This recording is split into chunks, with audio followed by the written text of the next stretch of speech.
Good afternoon and welcome to the Hudson Institute. My name is Urška Petrovčič and I'm a senior fellow at the Hudson Institute. I will be your host today during this event on the new draft policy statement on standard essential patents. On December 6, the Antitrust Division of the US Department of Justice launched a consultation on standard essential patents. As many of you know, these are patents that cover technologies that are essential to practice industry standards, such as the 5G standard. In the consultation, the Antitrust Division posed several questions related to standard essential patents. However, it also published a new draft policy statement on licensing negotiation and remedies for standard essential patents. If adopted, this will be the third policy statement on this issue. The first one was adopted in 2013, the next one in 2019, so this one would be the third one. The topics addressed in the new draft policy statement are not new. Standard essential patents have been at the center of the policy debate for over a decade, both in the United States and abroad. Consequently, policymakers, regulators, academics, courts have talked about these issues for many years. And over time, we have seen that courts across the globe have provided the much needed guidance on many of the controversial topics related to standard essential patents, including the topics that are addressed in this draft. So one might ask, is there a need for a new policy statement on standard essential patents?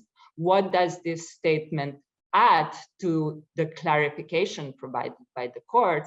And what is going to be the impact of this new statement, if adopted, on competition and innovation? To address this and many other questions, we have with us a distinguished panel of speakers.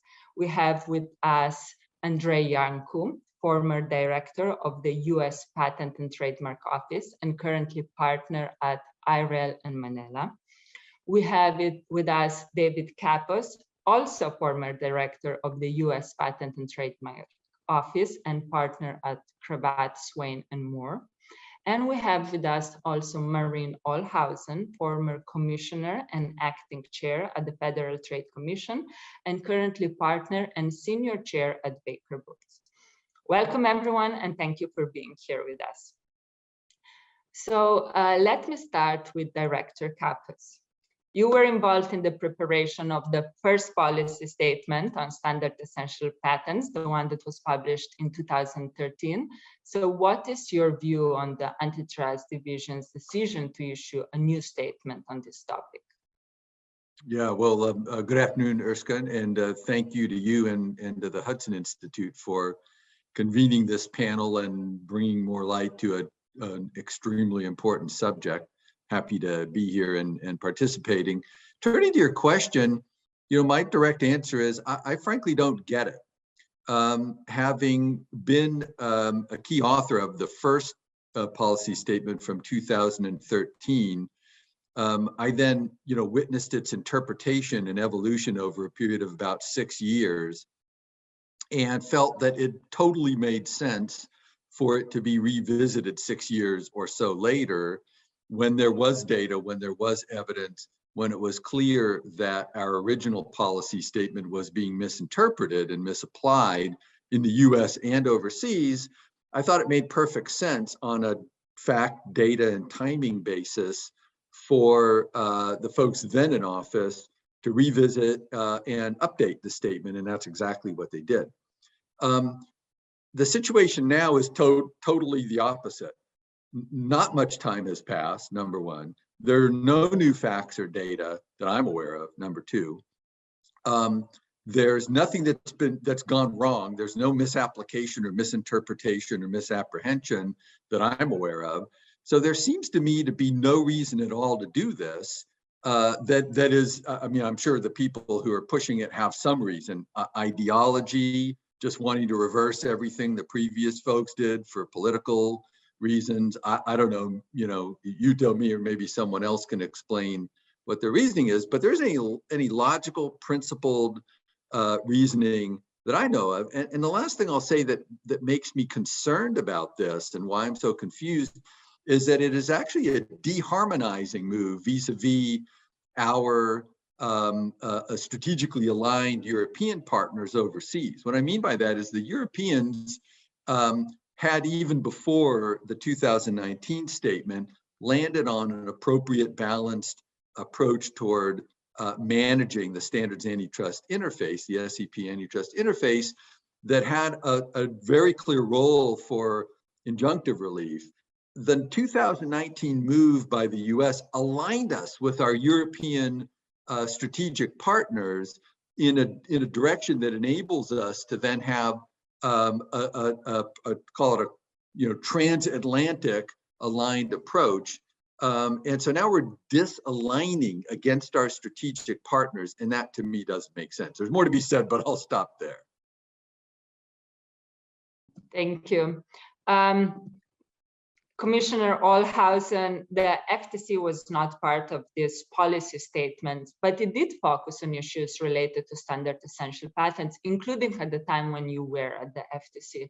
So what is your view on the Antitrust Division decision to issue a new statement? I completely agree with Dave. I don't see the reason for changing this now. Right, we had no confusion that it was trying to address. There really haven't been any new developments since 2019. And so from an antitrust perspective, I don't necessarily see the need or the benefit from kind of reopening this and possibly creating more confusion. It's not a statement of enforcement intentions. There's no legislative recommendations. We can talk about, I think, some of the lack of clarity that it kind of reintroduces into some of these considerations. So from the antitrust viewpoint, I just don't see the need or the benefit for this. Thank you. And Director Iancu, you were involved in the drafting of the 2019 policy statement on standard essential patents. What is your view on this new draft and the decision to revise the 2019 one? Well, obviously, as a signatory of the 2019 statement, I think it's correct. And I also, but that doesn't mean that policies can't or shouldn't change. If facts and data support such the need for such change. As Dave and Maureen have already articulated well, there is no evidence right now that such a change is needed. What's striking is that the draft proposal itself does not articulate the data that would support the need for such a radical change. So I agree, and I don't want to repeat everything that Dave and Maureen have said. I agree with their views on that, but I do want to emphasize the critical importance of this issue.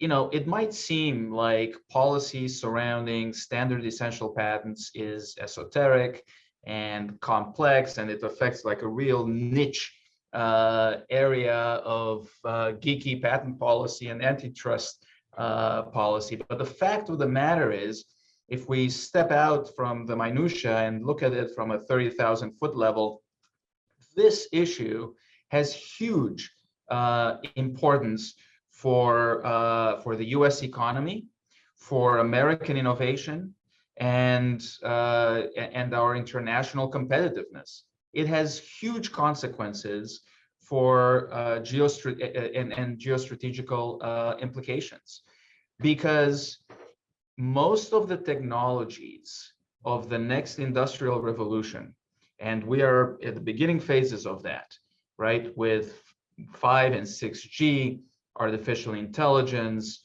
interconnected cars, the Internet of Things, and so on, depend to a significant extent on standards-based innovation.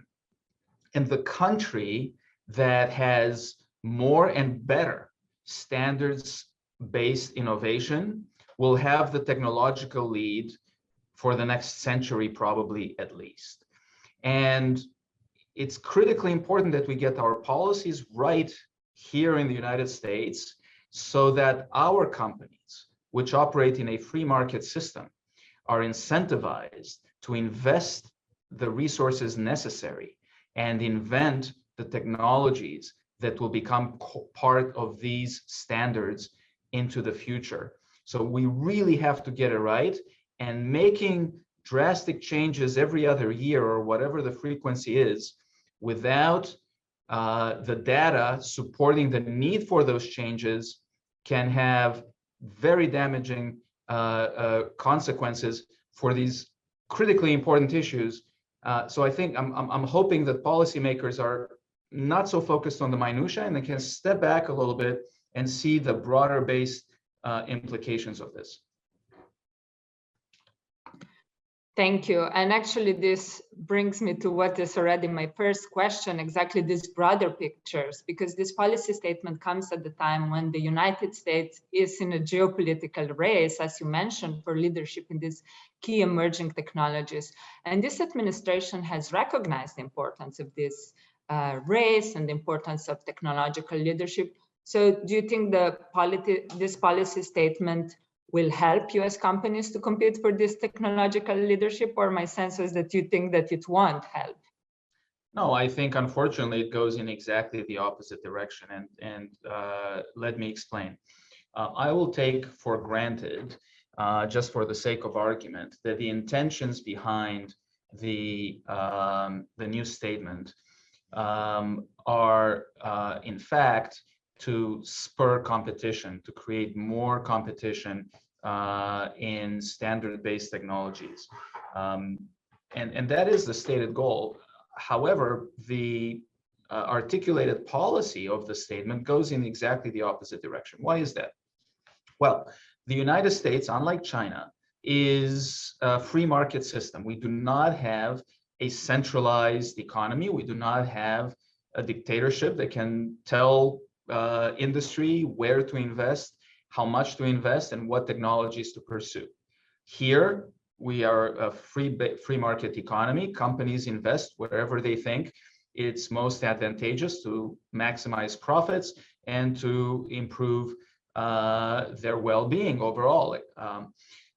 So we need, for our companies to be able to compete, we need to provide them with the appropriate tools that spurs that investment and innovation. When it comes to technology, a lot of innovation happens on the edges.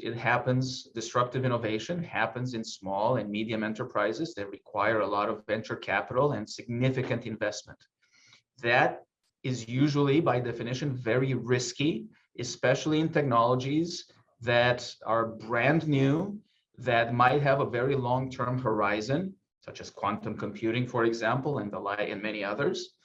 And without the appropriate legal protections, companies and investors and venture capitalists and innovators will be less willing to put that capital and their energies at risk. What the policy statement does, the draft, is to say basically that in most circumstances, injunctive relief is not available, no matter how the opponents behave themselves. Injunctive relief is not generally available for owners of standard essential patents. That is a critical tool that is being removed from the chest of tools that a patent owner usually has. Therefore, making the value of the patents they have on these technologies lower, and therefore decreasing the value of their original investment. As a result of that, less investment will be made in these very risky yet critically important technologies. It is the exact opposite of what the United States needs to do. The United States needs policies that increases the investment in risky ventures and risky technologies. And the only way to do that in our free market economy is to provide the legal protections and meaningful enforcement mechanisms. That is precisely what this statement does not do. It goes the other way. And Urška, I don't know if Maureen, you've got a comment, but I just wanted to add something to that on a geopolitical level. As you know, the US has a pretty bad trade deficit vis-a-vis our exports of goods versus imports of goods. However, one place where we shine is in intellectual property exports, including to Asia, including to China, where there are very high-profile companies that make many, many millions of smartphones each year. And so what this new policy statement is going to do is to devalue one of the few assets, intellectual property, that produces a surplus of trade for the United States. It's like saying to our overseas competitors, you don't need to bother trying to steal our technology anymore. We're just gonna devalue it and give it to you for free.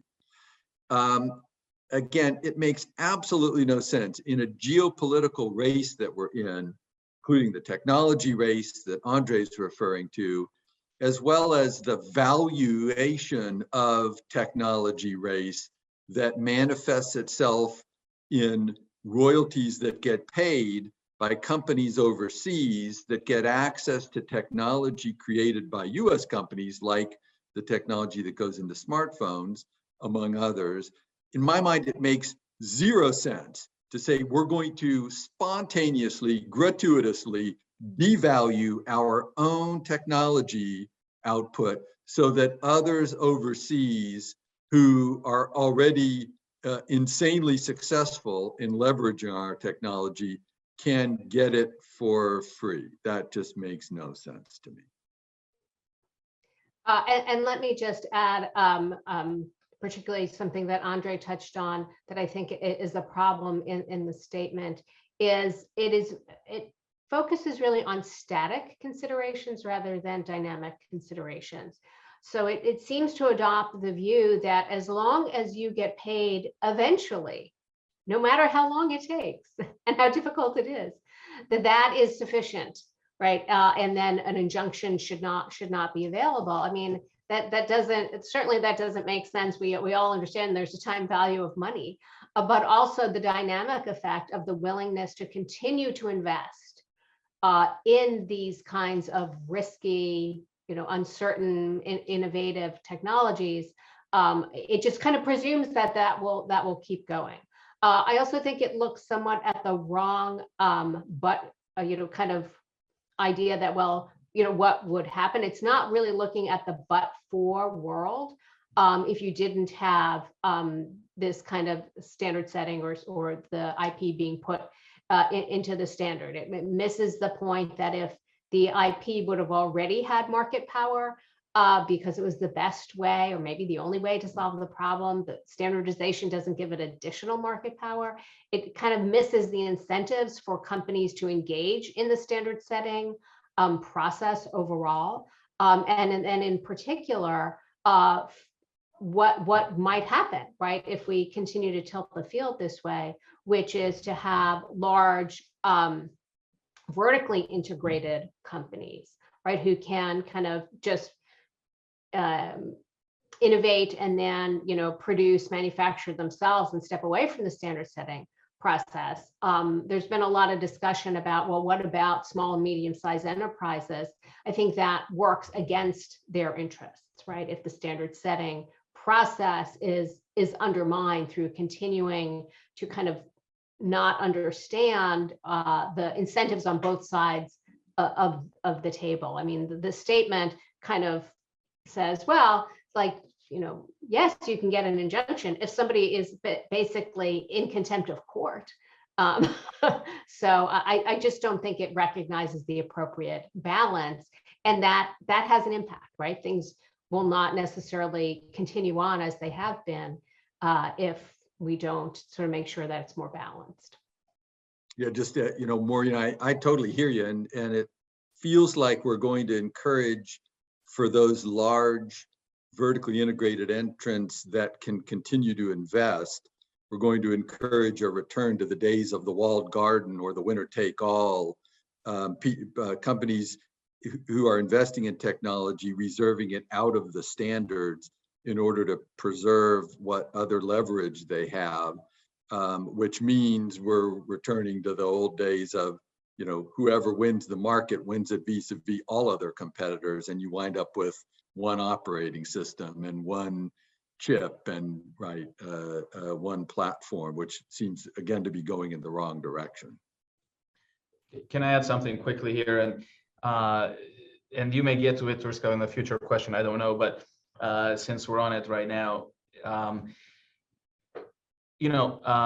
the largest companies that use these technologies that others invent already are extremely large, and their profitability is humongous. We're talking profits in the billions of dollars a year, okay? So one has to ask, who wins, who loses from if the new draft policy gets adopted? And then the next question is, why are we pushing that particular policy to change the dynamic of who benefits and who doesn't, moving away from the existing balance? So I understand the stated reasoning in the draft policy that you want, they're saying you want to lower the prices potentially of that's charged by the innovators for the patented technologies, because if you lower those prices, the argument goes, the ultimate price of the device is lower, and therefore the consumer will pay a lower price. There's several fallacies here.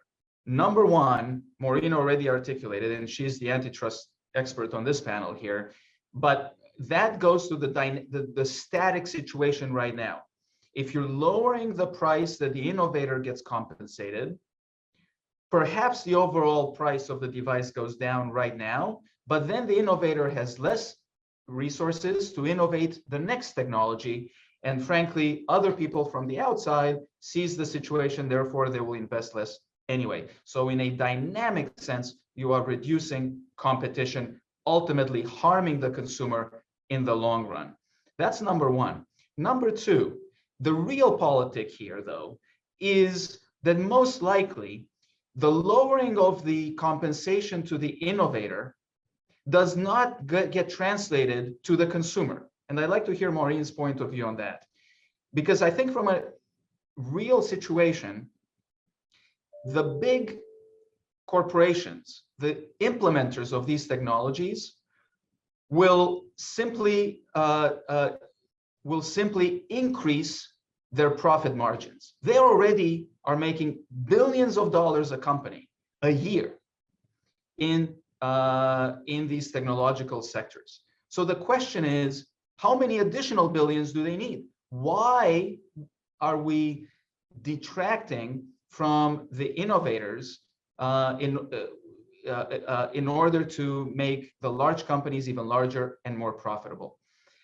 But there are economics issues that are market-driven issues that are wrapped into this whole thing. But I think it is critically important that if policies of this magnitude are to be articulated and changed, that analysis needs to be presented to the public. And the government has an obligation to show, if they're going to make this kind of a change, they need to show the economic data as to who benefits and who loses and what are the long-term implications of this.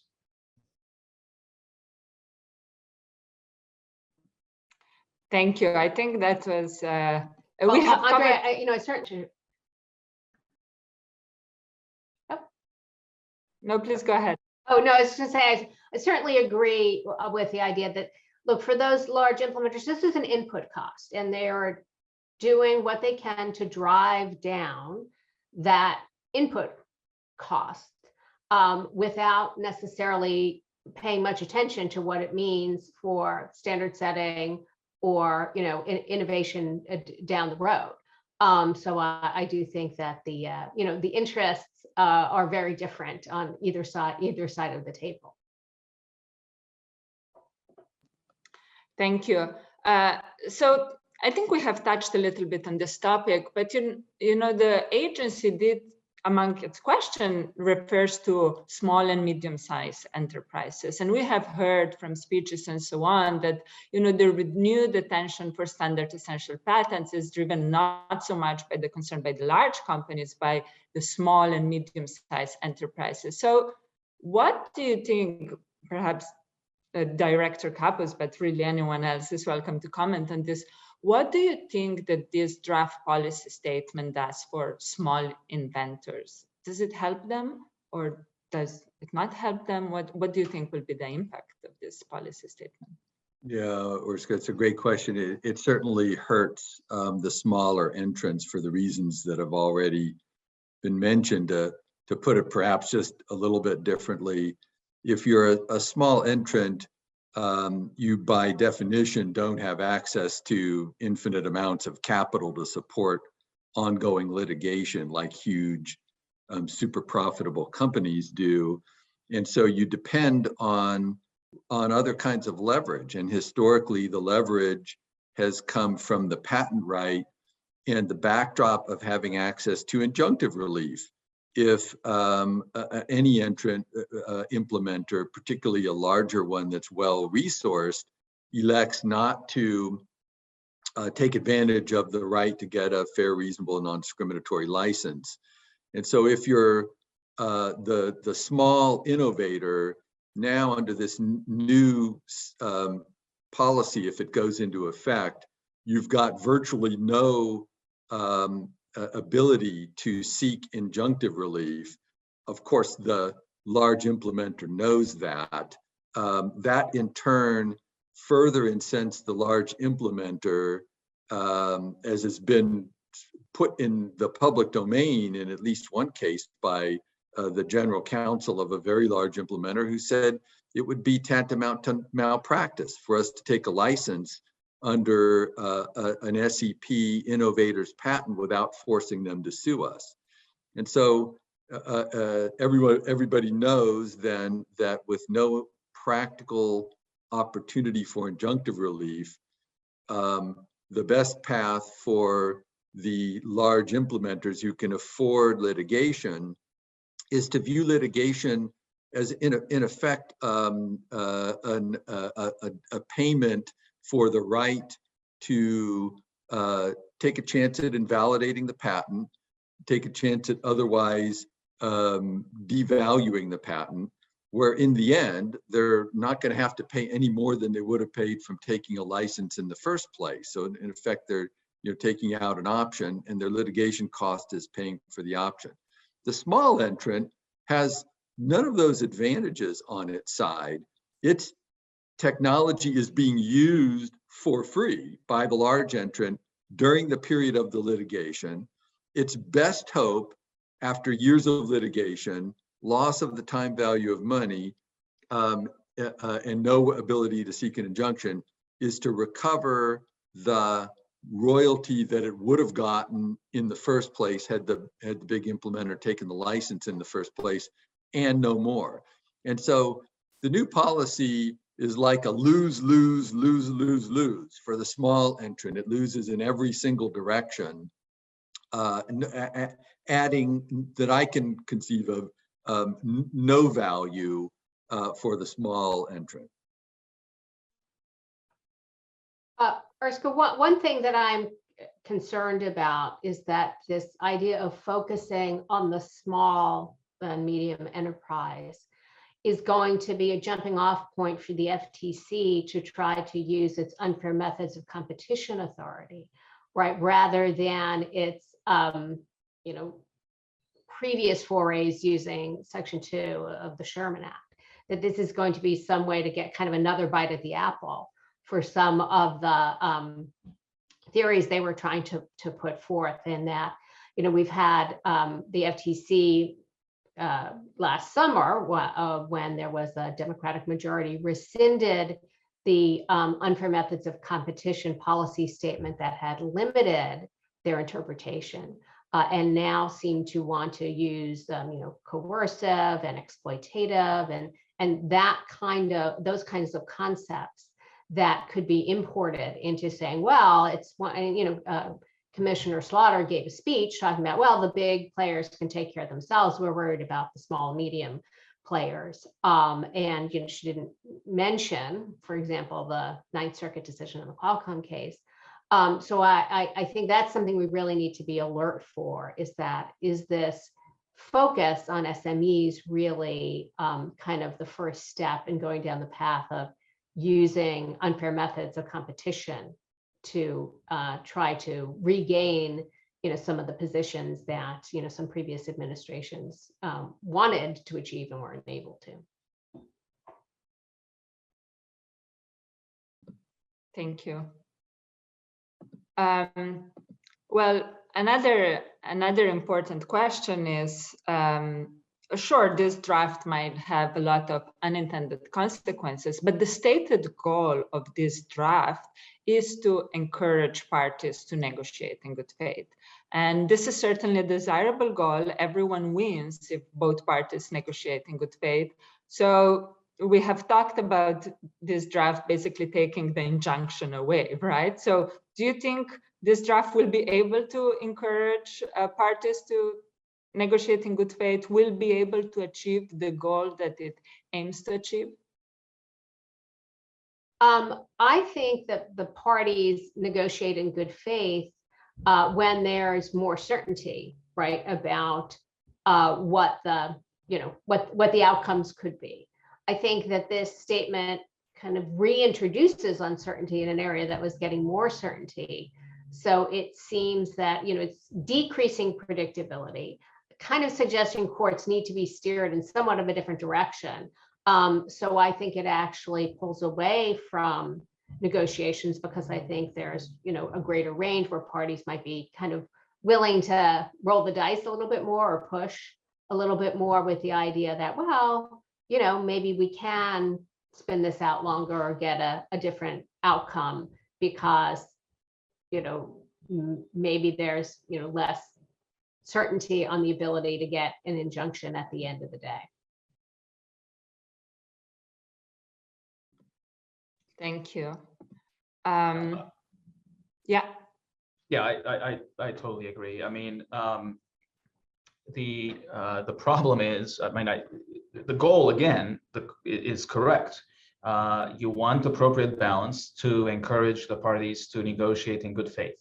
But if you do not provide the tools, then you're not going to achieve that goal. And that's what the situation is here. So I'll give you a couple of examples of how unbalanced this statement is. The statement, the draft policy statement proposes a specific negotiation back and forth between the patent owner and the implementer, potential licensee. And it says that the patent owner must give detailed information to the potential licensee with a thorough explanation as to why they infringe these particular patents.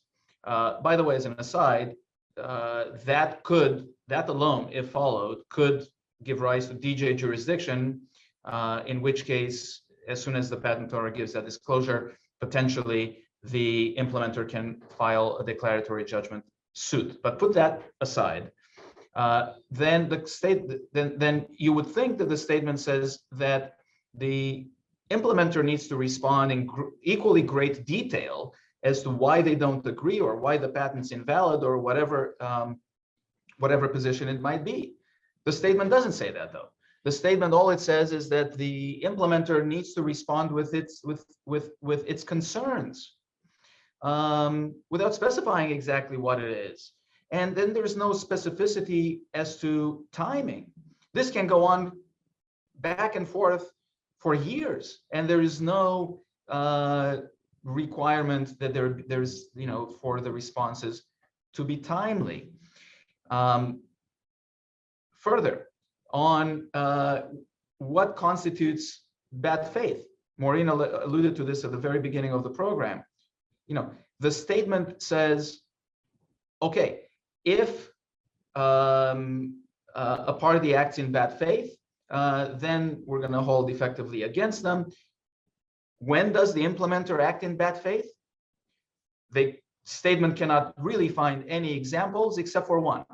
When the implementer refuses to pay a court-ordered royalty rate. Okay, so who refuses to pay a court order to comply with a court order? You have to effectively be in contempt of court. So short of that, there's basically nothing that the implementer can do to be in bad faith according to the statement. The statement simply ignores the real world negotiations between very skilled market participants with very complicated dynamics. One more very quick point. Both the 2013 and the 2019 statements tried to achieve this balance. Both 2013 and 2019 recognized that there are circumstances when both parties could be in bad faith. And the 2013 statement expressly identified situations where the licensee constructively refuses to engage in negotiations. So to the extent that the draft 2021 statement says we want to return to the 2013 statement, folks need to be aware that the 2021 proposal is a far departure, not just from the 2019, but also from the 2013 statement, because the 2013 statement correctly recognized that there's certain things that the implementer can do to effectively be a bad faith refusal, constructive refusal to negotiate in the real world, that the 2021 statement absolutely ignores. But I'm sure that Dave, as the author of 2013, probably has more thoughts on that particular point too. Yeah, no disagreement here. We were trying in the 2013 statement to be, somewhat specific about the behaviors of implementers that would be problematic.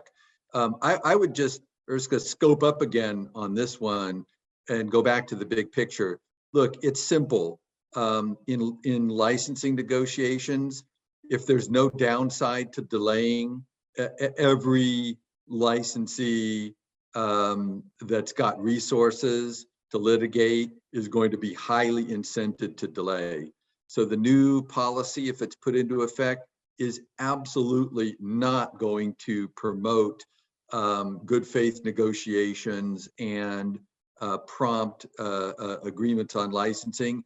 It is absolutely going to cause the opposite to occur, more holdout by implementers who correctly and reasonably conclude, as the Silicon Valley General Counsel, who I paraphrased from earlier, who said it would be malpractice for us to take a license without requiring an SEP patent holder to sue us and take us to court.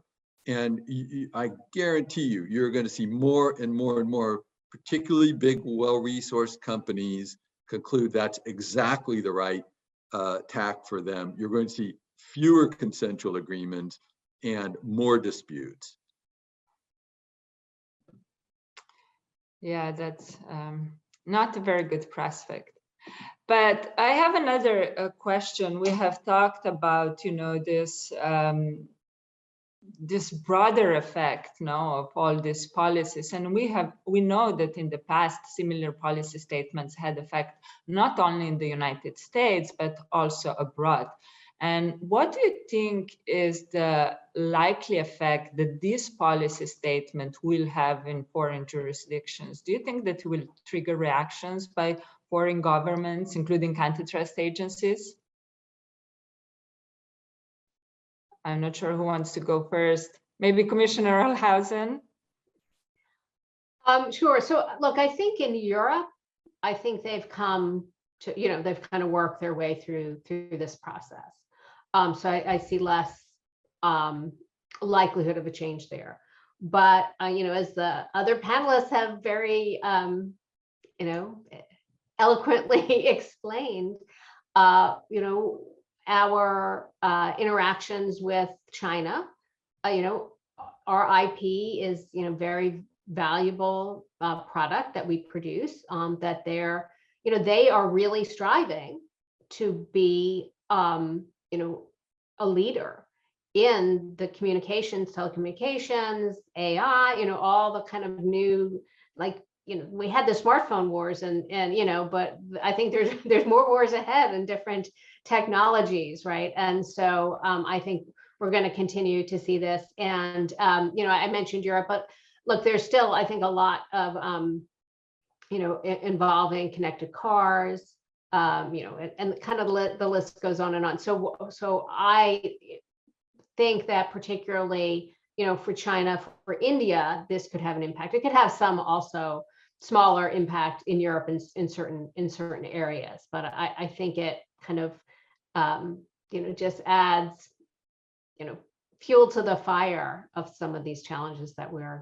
we've been dealing with. And it's a kind of ironic, because I do think the administration has kind of identified, you know, IP and the relationship with China as an important thing to pay attention to.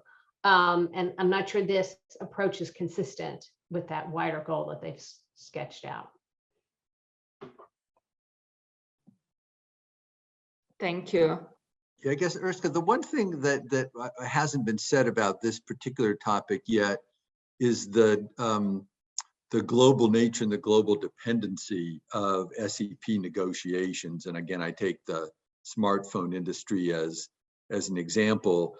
These negotiations aimed at resulting in a fair and reasonable license fee almost uniformly need to occur on a global basis, because the products are marketed globally. They're entirely consistent globally. It's one of the things that's so attractive about them, right? You can get off a plane anywhere in the world and your smartphone works.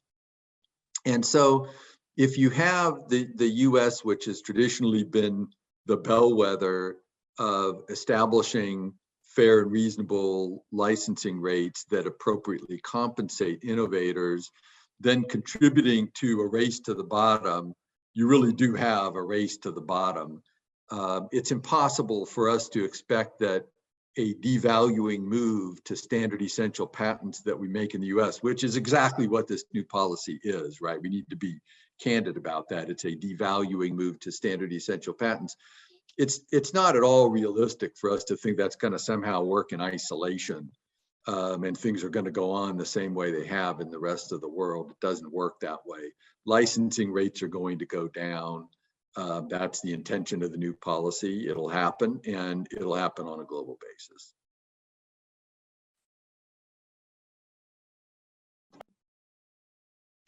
Thank you. It seems to me that there is no common agreement on the desirability of this new policy statement. So there are several controversial issues and possible negative consequences. So my question is, the Antitrust Division in the past did not release this statement alone. There were two other agencies involved, NIST and the USPTO. And the heads of these two agencies have not been confirmed yet. So do you believe that, given the very important consequences that the adoption of this draft policy statement might have for the United States, do you believe it's appropriate for the Antitrust Division to wait for their confirmation before adopting this statement?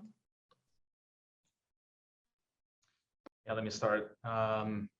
Yeah, they should wait. Frankly, they should have waited for them to be confirmed, so that they can have their input heard in the draft statement itself before it went out.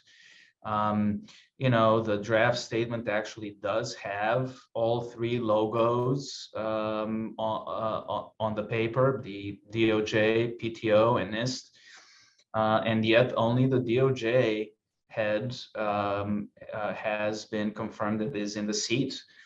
The PTO and NIST heads have had their hearings. Both have been voted out of committee, but the full Senate has not yet taken up their confirmation. These are hugely important issues that are really at the cross section of the core competencies of the three agencies.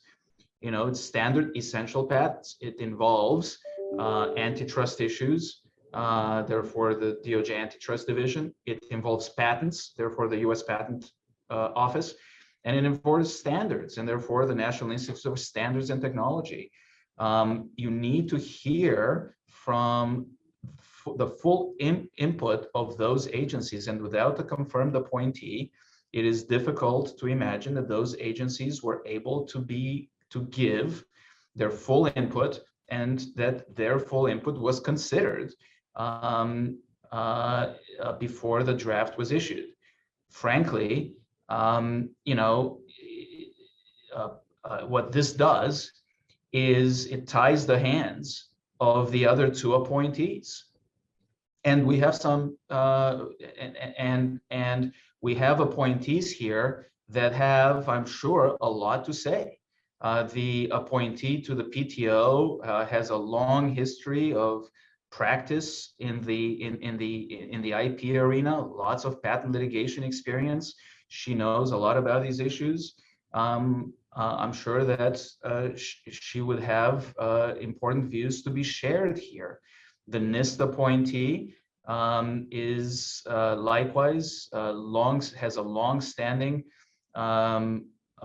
career in the standards world. I'm sure she would have significant input here. To tie their hands before they arrive is frankly, I'll be blunt, an insult to them. But even more than that, it devalues the input of those two critically important agencies to the whole process. Thank you. Any other comments? Well, I think, you know, Andrei certainly, as the former head of PTO, you know, can very accurately assess that impact and those implications. I also think implicitly it suggests that the lead issue here is whether this is an antitrust issue, and I don't think that's accurate, right? I don't think that this is generally or particularly, you know, an antitrust issue. I think in very rare instances is it, right? And so I think kind of having DOJ take the lead and not have the other agency heads, confirmed agencies heads on board, creates that implication that this, you know, this is primarily an antitrust issue. And I don't think that's correct. Yeah, what the only other comment I would make, Urška, is you would think that a headlong rush to jam something through would be necessary if there were an emergency. The building's on fire. Something's gone terribly, terribly wrong, but there's absolutely no indication of that. And in that regard, I want to mention something that I've heard as like a first statement from those who would like to see the policy change. And the first statement will often be, standard essential patent litigation is out of control. It's a scourge on the industry. It is wanton and on the increase. So I heard that long enough that I decided to take a look at the data and recently did that. And what I found was that is incorrect. In fact, on an absolute basis, standard essential patent litigation peaked in around 2012 or something like that. And while it's had chops here and there because the numbers of these cases are not that big, it's been on a downward trajectory ever since then. And then when you normalize for the size of the industry, which has grown tremendously from 3G to 4G, LTE to 5G, or when you normalize for the size of the world economy, gross domestic product, gross national product, whatever, whatever you would normally normalize for, you find that standard essential patent litigation has actually gone down even more.